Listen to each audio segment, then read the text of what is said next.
भाई सर्विस हो गया अभी।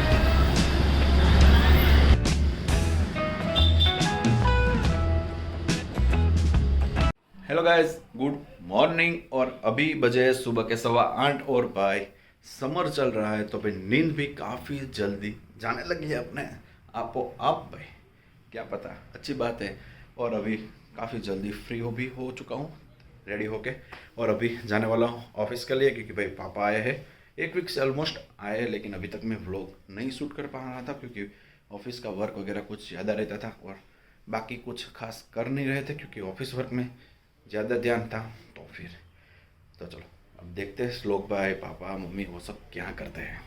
श्लोक भाई नहा रहा है तो उसको अभी डिस्टर्ब नहीं करता, अगर अभी डिस्टर्ब करेंगे ना तो वो रोने लगेगा, इसलिए अच्छा है कि भाई डिस्टर्ब नहीं करते। और ये मैडम तो भाई रूम से बाहर आया था, पापा भी चले गए मेडिकल पे जाने के लिए, और ये अपना भाई वो भी आज ऑफिस पे आने वाला है। देखते हैं अब क्या करते हैं वहाँ पे जाके। काम तो थोड़ा बहुत है, अभी इतना ज़्यादा काम नहीं है लेकिन काम है, तो वो सब भी निपटाना है, और उसके साथ बुलेट को सर्विस में देने भी जाना है। तो भाई फिलहाल तो अभी ऑफिस में आ चुके हैं और बुलेट को सर्विस में, मतलब सर्विस स्टेशन जो है रॉयल इनफील्ड का, वहाँ पे दे दिया है।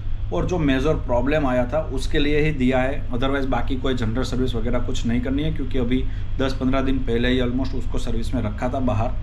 लेकिन अभी ये जो मेजर प्रॉब्लम आया और उसके अंदर थोड़े बहुत पार्ट्स भी चेंज करने हैं, तो इसलिए जो ओरिजिनल पार्ट्स आए इसलिए उसको हमने अभी रॉयल इनफील्ड के शोरूम में ही, मतलब जो वर्कशॉप है उसके अंदर दे दिया है। उन लोगों ने बताया कि भाई 4 बजे के पहले हो जाएगा, लेकिन हमने हमारी रिक्वेस्ट थी कि 2 बजे से पहले हो सकता है तो कर दो, तो अच्छी बात है, वरना हमें स्पेशल लेने के लिए आना पड़ेगा। तो उन लोगों ने बोला चलो ट्राई करता हूँ, 12 से 2 बजे के तक हो जाएगा। ऑलमोस्ट हर बार 12 या 1 बजे उन लोगों का कॉल आ जाता है कि भाई आपका जो बुलेट है वो रेडी हो चुका है, ले जाओ।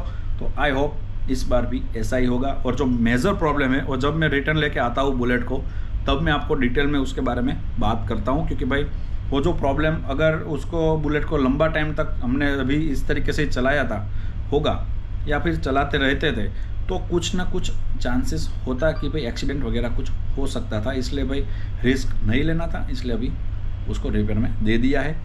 बाकी उसको हम अभी 15-20 दिन या 1 मंथ 2 मंथ तक भी हम चला सकते हैं, क्योंकि हमारा इतना ज़्यादा यूसेज नहीं है बुलेट का, इसलिए। ठीक है, तो चलो जब भी बुलेट आता है उसके बाद मैं आपसे शेयर करता हूँ। 1 eternity later.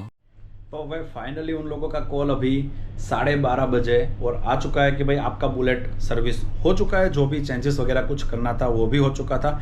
और उन लोगों को मैंने फिर से कॉल में भी बता दिया, वहाँ पे मैंने वो जो लिखते हैं सर्विस कार्ड के ऊपर, वहाँ पे भी लिखवाया था कि भाई मुझे ओल्ड जो भी पार्ट है वो मुझे चाहिए। क्योंकि भाई कई बार ऐसा होता है कि जो पूरे पार्ट आप चेंज करते हो, तो कई बार गाड़ी, मतलब बाइक को ओपन, मतलब खोलने के बाद कुछ चेंजेस करते अगर चल जाती है तो वो ऐसे ही रख देते हैं, लेकिन बिल में ऐड हो जाते। मुझे थोड़ा रिस्क इस टाइप का नहीं लेना था भाई, पूरे पैसे देते हैं तो फिर पूरा चेंज करना है। और मेरी श्योरिटी के लिए मैंने मंगवा लिया कि भाई पूरा जो पुराना कोई भी पार्ट्स है जो भी आप चेंज करते हो सब मुझे चाहिए। तो उन लोगों ने लिख दिया था कि भाई पुराने पार्ट्स इन लोगों को वापस देना है। तो उन लोगों को अभी कॉल करके बता देगा वो पार्ट्स मुझे चाहिए, आप इकट्ठा करके ही रखो। तो उन लोगों ने बोला भाई इकट्ठा है, आप आ जाओ, डोंट वरी, टेंशन मत लीजिए।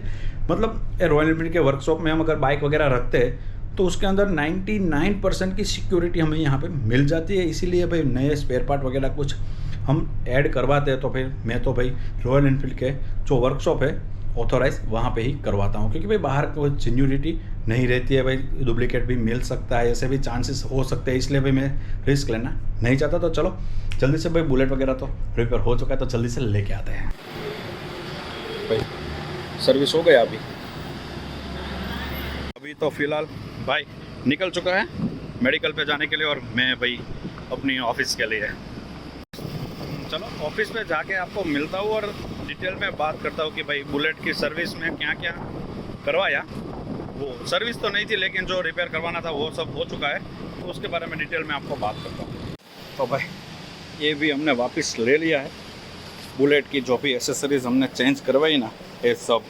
भाई हाथ ख़राब हो गए इसलिए बाहर नहीं निकलता हूँ, लेकिन इसके अंदर जो चेन चक्कर आया था ना वो चेंज करवा दिए हैं, और चेन चेंज हो चुकी है, लाइनर चेंज हो चुके हैं, और उसके अलावा जो 2 बेरिंग आते हैं चेन चक्कर के, वो दोनों के दोनों ऑलमोस्ट कॉम्बो एक सेट ही आता है, वो पूरा का पूरा चेंज करवाना पड़ा, क्योंकि भाई जो जो बड़ा वाला चेन चक्कर आता है ना पिछले टायर के ऊपर जो लगता है, पिछले टायर के ऊपर जो लगता है वो पूरा का पूरा डैमेज हो चुका था। उसके ऊपर जो पूरा मतलब ऑलमोस्ट 5-6 वो पॉइंट ही रहे थे। तो फिर सोचा कि भाई चलो अभी इसको चेंज करवा देते हैं, अदरवाइज़ कुछ अचानक इमरजेंसी में कुछ हुआ तो फिर भाई हमारा एक्सीडेंट भी हो सकता है या फिर भाई पैर वगैरह भी टूट सकते हैं। क्योंकि बुलेट का वजन ही इतना रहता है ना भाई, लगता है कभी इसका एक्सीडेंट हुआ ना तो किसी का पैर वैर इसके नीचे आया तो कंप्लीट, समझ गए ना, बस वही हो सकता है। इसलिए भाई सोचा कि भाई चलो अभी थोड़ा ही जो बड़े चक्कर है वो ऑलमोस्ट मतलब 90% फेल हो चुका था, तो फिर उसको अभी चेंज करवा दिया टाइम टू टाइम। अभी उन लोगों ने बताया है कि भाई इसको मेंटेन रखना पड़ता है, वो अभी तक हमें नहीं मालूम था। और इसका मेंटेनेंस किस तरीके से करते हैं, तो भाई इसका जो मेंटेनेंस है वो इसका चेन को हमें रेगुलर क्लीन करना रहता है और चेन को सूखा नहीं होने देना पड़ता है। अगर सूखा, उसको हमने पूछा भाई इसका इस तरीके से चेन चक्कर इतने कम किलोमीटर में चले जाने की वजह क्या है, तो उन लोगों ने बताया कि भाई अगर रफ़ यूज़ करते हो तो हो सकता है, एकदम फास्ट चलाए उसके बाद ब्रेक लगाते हो, ऐसा ज़्यादातर होता है तो भी ये इश्यू आता है। मैंने बोला भाई ऐसा कुछ नहीं हुआ है, 15,000 किलोमीटर चले, तो उन लोगों ने बताया इतने कम किलोमीटर में अच्छे तरीके से चलाते हो तो नहीं होता है। फिर तीसरा ऑप्शन उसने बताया कि भाई चेन को रेगुलर मेंटेन करना पड़ता है, मतलब क्लीन करना पड़ता है और चेन को ऑयलिंग भी करना पड़ता है। जो रॉयल एनफील्ड की किट के अंदर ही आता है, जो स्प्रे वगैरह आता है उससे आपको क्लीन करना पड़ता है पहले, उसके बाद ऑयलिंग वगैरह कुछ करना पड़ता है। तो अगर ये नहीं करते हो तो भी ये इश्यू होता है। मैंने बोला भाई सही है, तो हमने ये नहीं किया था, लिया तब से 1-2 बार ही करवाया था, या फिर सर्विस में देते थे तो अब सर्विस वाले जो कर देते थे उसके बाद 5-6 महीने तक कुछ नहीं होता था। तो इसके वजह से ये जो बड़ा चक्कर है वो सब फेल हो चुका होगा और धीरे धीरे भाई पूरा फेल 90% फेल हो चुका था। तो फिर मैं आप लोगों को भी सजेशन देता हूँ, अगर आप बुलेट लवर हो या फिर आपके पास बुलेट है रॉयल एनफील्ड का या फिर किसी ऐसी बड़ी गाड़ी है, तो भाई उसकी चेन वगैरह को टाइम टू टाइम ऑयलिंग करो या फिर उसकी केयर करो, मेंटेनेंस करते रहो, तो कोई दिक्कत नहीं आएगी। और ये जो पूरा कॉम्बो है ये मुझे 3600 मतलब कि 3600 रुपीज़ में पड़ा है। इतना ज़्यादा भी खर्चा नहीं आया, अच्छा है भाई, बच गए। मुझे तो लगता था कि भाई 5000 या फिर उससे ज़्यादा ही इसका खर्चा आने वाला है, लेकिन भाई 3600 में कंप्लीट हो चुका है, अच्छी बात है। मतलब पूरा कॉम्बो आ गया इसलिए अच्छी बात है। एक जगह पे बाहर पूछवाया था कि भाई इसका बड़ा जो चेन चक्कर सिंगल मिलता है वो कितने में आता है, तो उन लोगों ने बताया थे भाई 2500-2600 रुपीज़ में आ जाएगा। तो इससे अच्छा है कि भाई पूरा कॉम्बो ही आ गया, लाइनर भी आ गया, नई चैन भी हो गई और छोटा जो चेन चक्कर आता है वो भी आ गया और बड़ा चेन चक्कर भी इसके अंदर इंक्लूड हो गया, तो मतलब बेस्ट। आज मेरे पापा का बर्थडे है जो मैं भूल चुका था। अभी यस्टरडे नाइट मतलब कल रात को ही मेरी मम्मी और पापा की बात हुई थी। ऑलमोस्ट भाई भी था, हाजिर था, और वो भी बोला था कल ही पापा का बर्थडे है। और मेरे मासा का भी बर्थडे आज ही है, मतलब 5 अप्रैल को ही है। लेकिन कैसे मैं भूल जाता हूँ वो समझ में नहीं आता। और ऐसी कई सारी ऐसी बातें हैं कि भाई मतलब काफ़ी सारे काम रहते हैं, सुबह में याद होते हैं, उसके बाद मेरा जो ऑफिस वर्क वगैरह शुरू होता है ना, तो उसके बाद थोड़े टाइम बाद भूल जाता हूँ। ये इसका कुछ करना पड़ेगा भाई, याद रखने की कुछ। भाई आपके पास कोई टिप्स वगैरह है तो भाई मुझे कमेंट सेक्शन में बताओ। काफ़ी सारी चीज़ें हैं जो मैं भूल जाता हूँ, जो ज़रूरी बातें हैं वो भी शायद कभी कभी भूल जाता हूँ। तो फिर इसके रिलेटेड जो नॉर्मल सी बात वगैरह भाई याद रहे, उस टाइप की कोई टिप्स है तो कमेंट सेक्शन में बताओ और भाई इसको सपोर्ट करो। भाई इस तरीके से भाई ऐसे कैसे चलेगा। अपने पापा का बर्थडे में भूल चुका था, यस्टरडे उसके रिलेटेड बात हुई थी, फिर भी जब अभी मुझे याद आई है। फिलहाल तो भाई ऑफिस से फ्री हो चुके हैं और अभी घर जाते हैं। अगर घर पे पापा है तो उसको बर्थडे विश भी करते हैं और उसके साथ उनको पार्टी का भी पूछते हैं, अगर कुछ मिल जाए। 99% तो मना ही आएगा, पार्टी वार्टी में उसको इंटरेस्ट नहीं है, इसलिए अभी देखते हैं क्या बोलते हैं। ठीक है, चलो जल्दी से घर जाते हैं। अगर पापा मेरे ख्याल से मिल ही जाएंगे क्योंकि 3:45 अभी बजे है, तो घर पे ही शायद हो गए। इतनी जल्दी है ना कि भाई का बाइक की चाबी मतलब जो एक्टिवा है उसकी चाबी ऑफिस के अंदर ही भूल गया। अभी चलो वापस जल्दी से ओपन कर लेता हूँ और उसके बाद वापस जाते हैं। भाई ऐसा हाल होता है कभी कभी, 2 बार भी हो जाता है। अभी लाइट भी वापस शुरू करनी पड़ेगी। कहाँ पे? यहाँ पे मिल गई। चलो इतनी जल्दी का बहुत जल्दी होती है ना, तब ये सब हो सकता है आप लोगों के साथ। इसलिए शांति से काम करो, जितनी भी जल्दी हो भाई 5 मिनट और लग जाएगी, क्या होगा। ये फिर से शटर ओपन किया, चाबी अंदर से निकाली। अभी फ़िलहाल तो अभी हम घर पे आ गए, लेकिन लगता है भाई घर पे मतलब पापा मेडिकल स्टोर पे है अभी, तो अभी उससे तो बात नहीं हो पाएगी। अगर शाम तक जल्दी आ जाता है तो विश भी कर देंगे रूबरू, और साथ में पार्टी का भी पूछ लेंगे। अगर मिल जाए तो अच्छी बात है, अदरवाइज़ घर पे कुछ बनाने का बोल तो दिया ही होगा कि भाई आज कहीं पार्टी बातें तो नहीं मिलेगी। मालूम है भाई, हर बार वही होता है, जब भी पार्टी का बोलते हैं तो इंटरेस्टेड नहीं रहते मेरे पापा, इसलिए मतलब पार्टी वार्टी वो उसको पसंद नहीं आती। स्पेशल बर्थडे के लिए भी पार्टी देते वो उसको पसंद नहीं आती, इसलिए अभी कुछ घर पे कुछ बनाएंगे स्पेशल आइटम, तो बाय मैं आपके साथ शेयर कर दूंगा।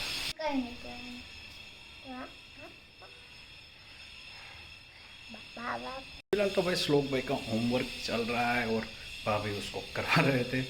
5-10 मिनट उसके साथ बैठा, उसके बाद मैंने जो क्लिप रखी थी वो उसके बाद शूट की।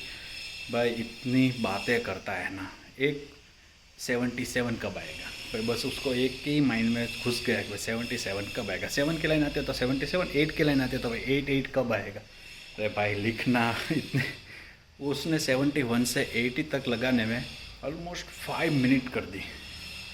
एक लिखता है 71 लिखता है, उसके बाद तो कुछ ना कुछ बोलता है, बाद में बहुत कहने के बाद 72 लिखता है, उसके बाद कुछ ना कुछ बोलता है। भाई इतनी बातें करता है ना भाई, बात ही छोड़ दो, उसका होमवर्क कराने में काफ़ी टाइम लग जाता है और उसके पीछे भाई राड़ा राड़ी ही करनी पड़ती है, तब जाके उसका होमवर्क कंप्लीट होता है।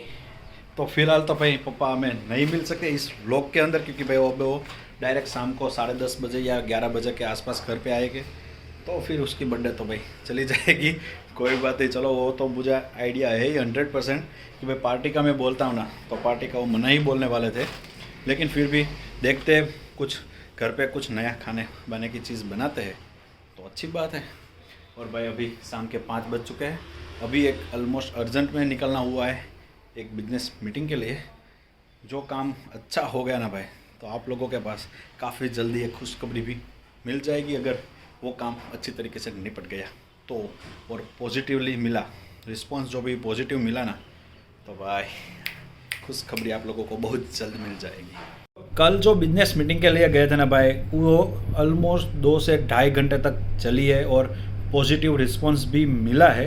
अभी देखते हैं कब उसका 100% पॉजिटिव रिस्पांस मिल जाता है। और उसके बाद तो भाई मैं डायरेक्ट मेडिकल पे गया था और वहाँ से भाई इतना हेक्टिक शेड्यूल हो चुका था, क्योंकि भाई उसके बाद तुरंत 8-8:30 बजे मैं घर पे आया।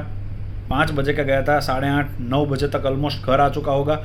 और उसके बाद भाई एक मेरे मामा वो सब घर पे आने वाले थे, उन लोगों का जमने का मतलब खाने पीने का प्रोग्राम रखा था घर पे। उसके बाद तो और 2-3 गेस्ट आ गए थे, तो भाई वो जाते जाते मतलब जो गेस्ट थे वो सब बैठे थे, साथ में बातचीत वगैरह बस काफ़ी चला भाई, और 11:30 बज चुके थे। उसके बाद मैंने कोई व्लॉग वगैरह शूट नहीं किया था। और भाई मैं इतना थक चुका था, क्योंकि भाई कल समझो कि दोपहर के बाद तो पूरा ऑफिस से छूटने के बाद 5 बजे के बाद से 8 बजे तक ना, मेरे ख्याल से 70-80 किलोमीटर तक सूरत के अंदर ही मैंने बाइक चलाई थी, तो पूरा थक चुका था। तो फिर तो 11:30-12 तक तो मैं सो गया था। और तो अभी जाके इस व्लॉग को एंड करता हुआ, अगर आज का व्लॉग आपको पसंद आया तो प्लीज़ इस व्लॉग को लाइक शेयर करो और अपने भाई को सपोर्ट करने के लिए सब्सक्राइब कर दीजिए।